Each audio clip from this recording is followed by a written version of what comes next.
Paano na yan? Naunahan ka na pala ng kasin mong si Christopher, pare. Ikinasal na pala siya last week. Kantsaw ni Raymond kay Travis. Sabay silang naglalakad sa kahabaan ng main road ng Villa Mercedes ng umagang iyon.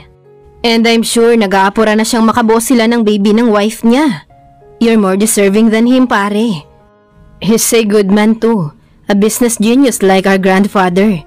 Kaya lang, walda siya. Pero ano ang magagawa ko kumpara sa kanya talagang posisyong yun? Sayang, kung hindi lang nawala si Clarice. Hindi siya sumagot. He didn't want to remember the pain of losing Clarice. At nahalata naman iyon ni Raymond. I'm sorry pare, I know it still hurts kapag naaalala mo. Pero ang mas masakit, wala man lang naparusahan sa nangyari sa kanya. The responsible is still at large. Nabubuhay ng maayos na para bang walang anumang nangyari. Ni wala akong nakikitang guilt sa kanya. Samantalang 2 buhay ang nawala dahil sa pagiging irresponsable niya. Mariing sabi ni Travis nang saglit silang tumigil sa tapat ng clubhouse. How did you know? Maang na tanong nito. Parang kilala mo na ang taong responsable sa nangyari kay Clarice. Hindi ba't sinadya mong huwag umattend ng hearing at dahil natatakot kang baka kung anong magawa mo sa taong yun? Lalo na't nalaman mo pang babae. Natigilan siya. Travis? I've already met her. Really? Saan? Paano? It was just a coincidence. Accidentally napanood ko yung kuha sa kanya sa isang TV station. May nabanggit din sa akin ng mama ni Clarice tungkol sa pagkatao ng babaeng yun. Then I happened to meet her sa isang restaurant. Nagpakilala ka ba sa kanya? Binanggit mo bang fiancé mo ang nahulog sa bangin dahil sa reckless driving niya? Hindi ko na kailangang gawin yun. Ni hindi ko na hinabaan pang pakikipag-usap sa kanya, Raymond. Nang magkaharap kami, gusto ko siyang durugin sa kamay ko. Pero pinilit kong itago ang galit ko. Kung makikita mo lang siya, she looks innocent. Parang walang kasalanan ng mukha na hindi kayang gumawa ng kahit maliit na kasalanan. And she doesn't look that irresponsible. Kung sa bagay, dapat mo na sigurong kalimutan yun. Walang matinong taong maghahangad na may mawala dahil sa kanya. Sa halip na magkomento ay muli siyang lumakad ng mabilis. Agad namang sumunod si Raymond. I know you're a tough man, pare. Sabi nito. Madali mong ma-overcome ang pain. And once na may mamit kang isang babae na pwedeng pumalit kay Clarice, you can get married. Malay mo, mauna ka pang magkaroon ng anak kay Christopher. At sa'yo pa mapunta ang posisyong pinag-aagawan nyo. Isang lihim ng ngiti ang sumilay sa kanyang mga labi. You're right, Raymond. And I think I've found her. Talaga? Hindi na siya sumagot. Lumundag ang puso ni Marian nang makita ang pamilyar na sasakyang pumarada sa harap ng restaurant. Oh, ang puso mo! Nanunukso ang ngiting paalala ni Rika sa kanya nang makitang mabilis niyang inabot ang Armani bag na dala niya. Nandiyan na siya, Rika! Aalis na kami. Ikaw nang bahala dito, ah. Kinikilig na wika ni Marian. Ano pa nga ba? Mukhang matatagalan kayo sa lakad niyong yan. Wish me luck and wish me love, Rika. Ingat ka lang, Day. Wala pang 1 week mong nakikilala ang gwapong yan. Sasama ka na sa Villa Mercedes. Remember, hindi lahat ng nakangiti ay kaibigan. Hayaan mo, Rika. Hindi ko kakalimutan ang mga paalala mo. Babu, my dear friend. Kanina ka pa naghihintay? Tanong ni Travis na bumaba ng sasakyan upang pagbuksan ng dalaga ng pinto. Hindi naman, you're just in time. May natitira pa palang punctual na Pinoy. Depende siguro sa kausap. Ayoko lang paghintayin ka. Sabi nito. Isang kiming ngiti ang sinagot niya at alam niyang nag-blush siya. Nasa loob na sila ng sasakyan. You look prettier when you're blushing. Wait. Biglang may naalala siya. Nag-prepare ako ng baon natin. Really? I know it's a long trip to Villa Mercedes. Hindi naman. Kung hindi traffic, it's less than 2 hours. Pero sige, mukhang hindi na makukompleto ang araw ko kung walang pizza. Muli siyang bumaba ng kotse upang kunin ang naiwang inihanda niyang babaunin nila. Pagkalipas ng ilang sandali ay nasa coastal road na sila.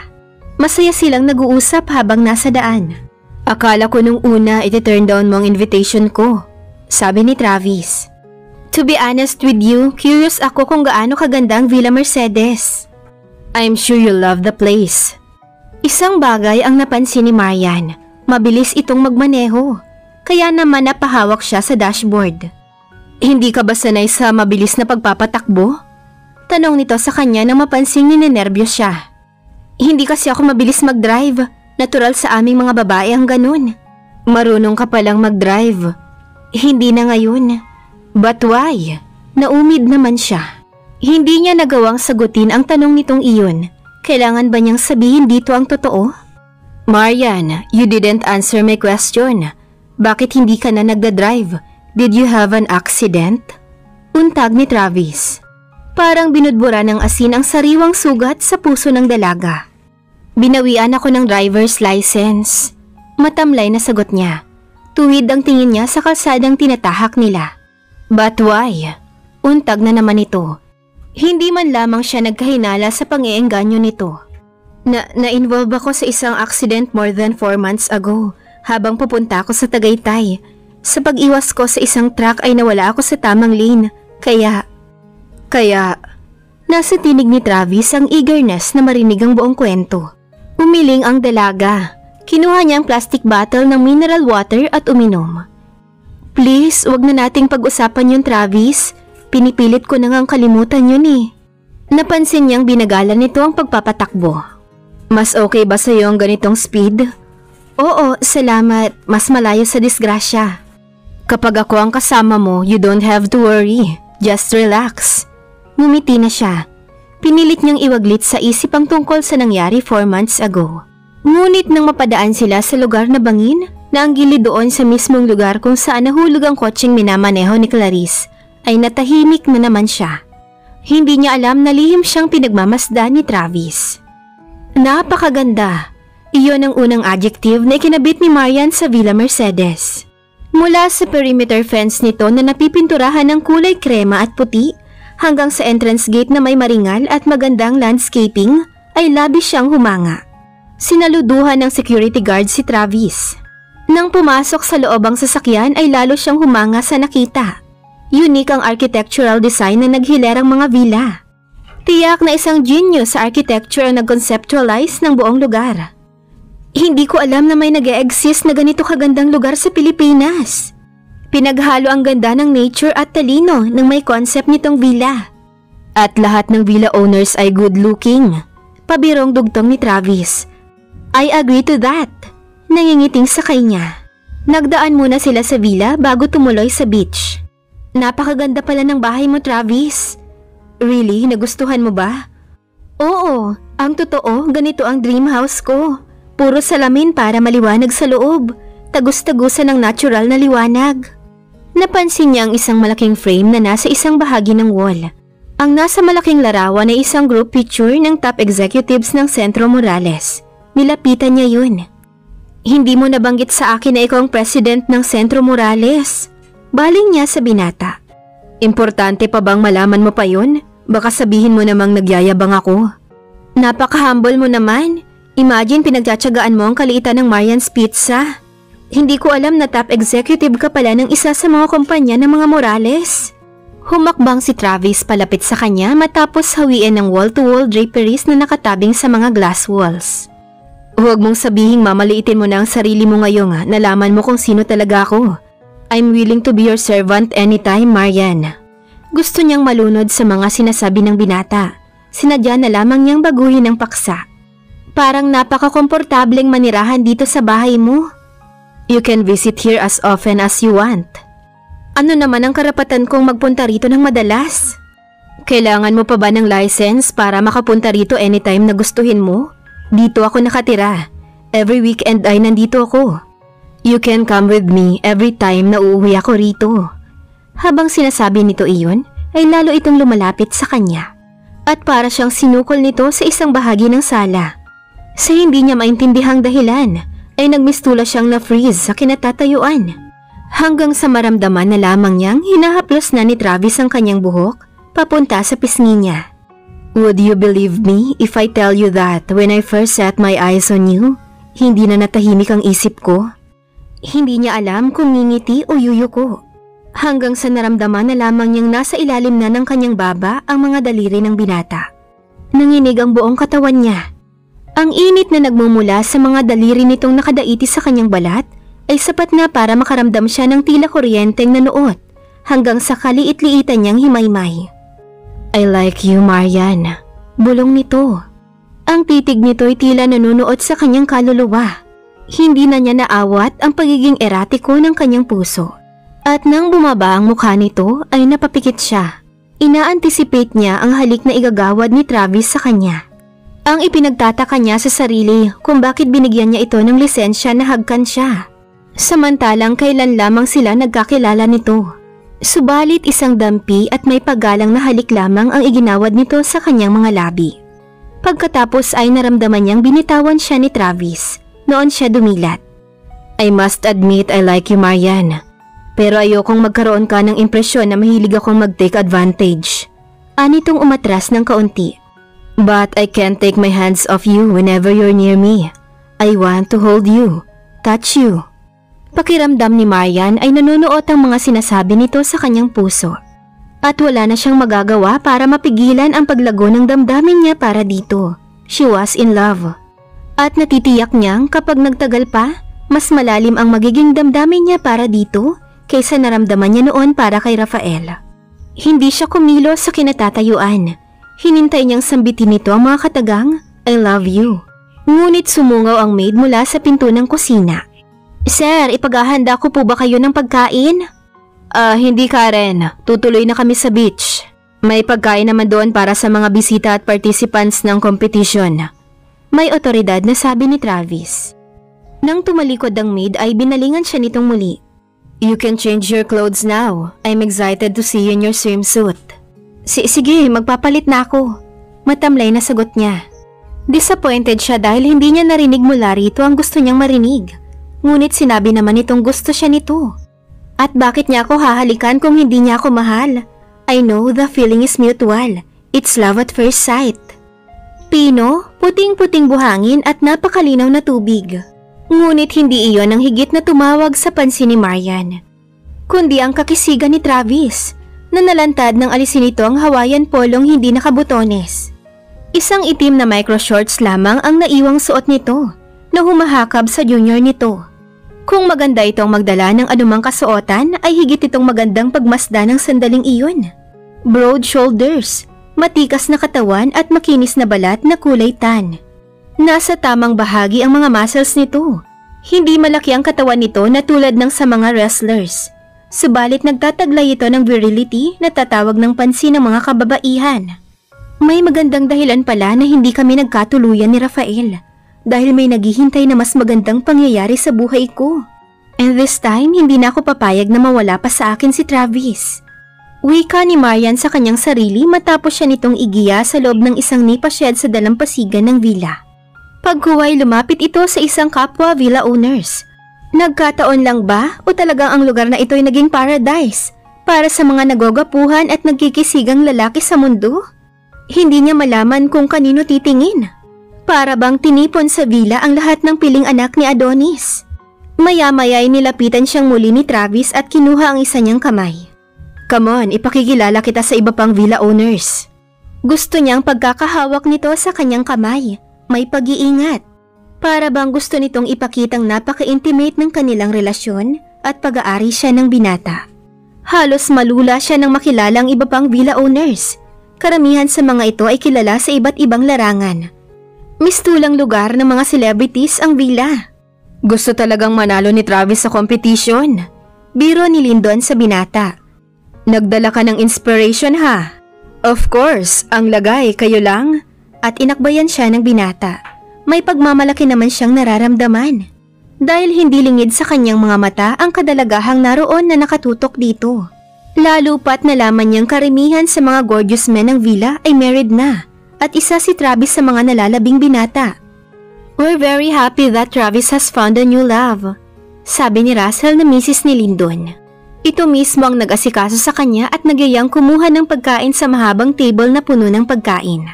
Habang si Travis ay naghahanda para sa kompetisyon. Tiniyak ng binata na hindi siya magmumukhang iba sa mga villa owners dahil iniwan siya sa company ng mga misis ng mga kaibigan nito.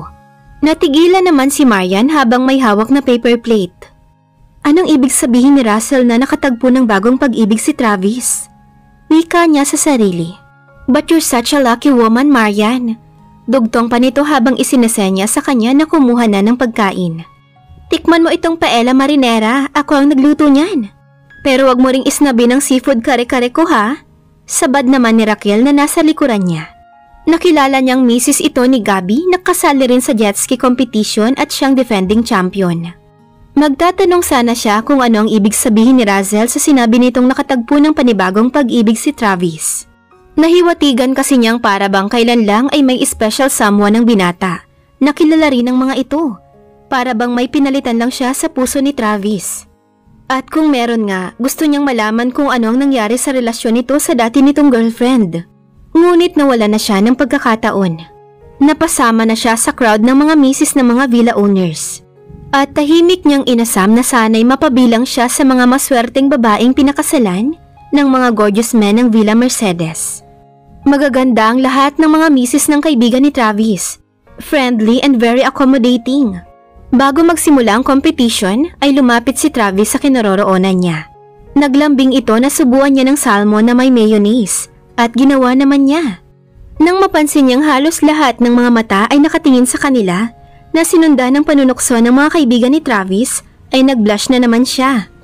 Hindi nakaligtas sa kanyang pandinig ang sinabi ni Aiko sa katabing bilas na si Razel. Sabi ko na nga ba't madaling makakakita si Travis ng kapalit ni Mona. Hindi niya malinaw na narinig ang pangalan ng babaeng binanggit nito dahil nagsalita si Travis. Wish me luck, princess. You're my lucky charm. Pipilitin kong manalo para sa'yo. Trip to Singapore ang first prize, all expenses paid. May pocket money pang shopping. Kapag nanalo ako, ikaw ang isasama ko.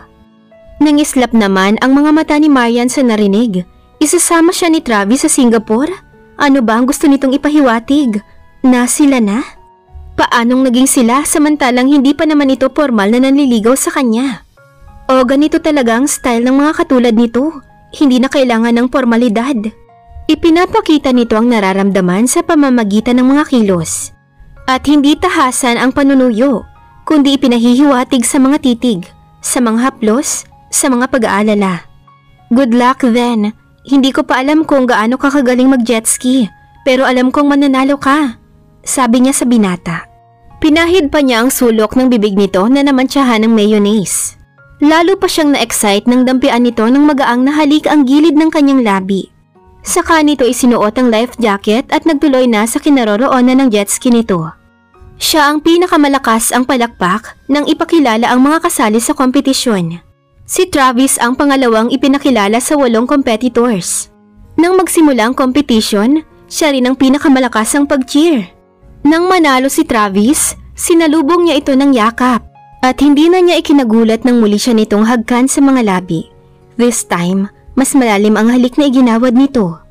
Kung hindi pa naglapitan sa kanilang iba pang naroon ay iisipin niyang sila lamang ang tao sa lugar na yun. Sila lamang sa sarili nilang mundo. Sa kabila ng maghapong pagsuswimming, pagboboating at kasiyahan sa beach ng villa, ay hindi nakadama ng pagod si Marian. Hindi na rin niya namalayang inabot na pala sila ng gabi. Kung maaari lamang niyang kontrolin ang takbo ng oras, ayaw na sana niyang matapos ang mga sandaling iyon. Pagkatapos mag-swimming ay nag-imbita pa si Travis sa villa nito. Nagpahanda ito ng pagkain at alak, at doon nila ipinagpatuloy ang kasiyahan. Pasado 8:00 na nang maubos ang tao sa bahay nito. Nag-enjoy ka ba? Tanong nito sa kanya nang maiwan sila sa kubo sa loob ng garden. Hindi ba obvious? Nakangiting sagot ng dalaga. Hindi ko na nga namalayan ng oras. Gagabihin na tayo ng uwi. Kaya mo pa bang mag-drive? Bukas na kita ihahatid. Aha? Bigla siyang napaangat sa kinauupuan. Bukas na kita ihahatid. Bakit ayaw mo bang magstay rito overnight? Don't you trust me? Hindi sa wala siyang tiwala sa binata. Kaya lang ay wala sa prinsipyo niya ang magpalipas ng gabi sa bahay ng isang lalaki. Aminado siyang parang nahigop ng karisma nito ang buo niyang pagkatao. Ngunit tama bang magtiwala siya ng husto rito at para magpalipas ng magdamag sa bahay nito? Hindi dapat na maging masyadong obvious ang feelings niya para sa binata. Of course, I trust you, Travis, but I have to go home. Pormal ang tinig na sabi ni Marian. But it's past 8. Kahit na, kung hindi mo na kayang mag-drive, pwede ako mag-commute pabalik sa Maynila. Mula sa kinauupuan ay lumipat ito sa tabi niya. You don't trust me. Anito, If I don't trust you, hindi ako sasama rito. Then, bakit kailangan mong mag-alala kung dito ka man magpalipas ng gabi? Tanong nito habang masuyong hinahawi ang ilang hibla ng kanyang buhok na tinangay ng hangin sa kanyang mukha. Hindi siya nakasagot. Nagtatalo rin kasi ang isip at puso niya. Kung pwede nga lang, ayaw na niyang mahiwalay pa rito. Natatakot siyang matapos ang mga sandaling magkasama sila. Gusto niyang maiugnay ang kanyang pagkatao sa pagkatao ng binata. Pero idinidikta ng kanyang moralidad na hindi siya dapat magpalipas ng gabi sa bahay ng isang lalaking kailan lamang niya nakilala. Kung pumayag man siyang mahalikan ito ng 3 beses, it doesn't mean na pwede na ang kahit na ano. I know you're a decent man, Travis. But my mom is expecting me tonight. Sorry kung nakakailang sa'yo ang pagiging conservative ko, but I understand and I admire you for that, princess. Pero gusto pa sana kitang makasama ng matagal. Sure, yun lang pala eh. Hindi ka naman siguro papaluin ng mami mo kung late na kitang maihahatid. Gusto rin naman niya ang company ng binata kaya nagstay pa siya ng ilang oras sa villa nito. Lumipas ang 2 oras na para kay Marian ay para lamang katumbas ng 2 minuto. Sa ilalim ng liwanag sa loob ng garden ng kubong pahingahan and over a cup of coffee ay kung saan-saan napunta ang kanilang kwentuhan. Sa business ng pamilya ni Travis, sa college days nito, maging ang mga naging girlfriends nito. Ngunit hindi niya alam na may bahagi ng pagkatao ng binata na sinadya nitong huwag banggitin sa kanya. Ang tungkol sa kondisyong hinihingi ng lolo nito sa iniwan nitong last will and testament at ang tungkol kay Clarice.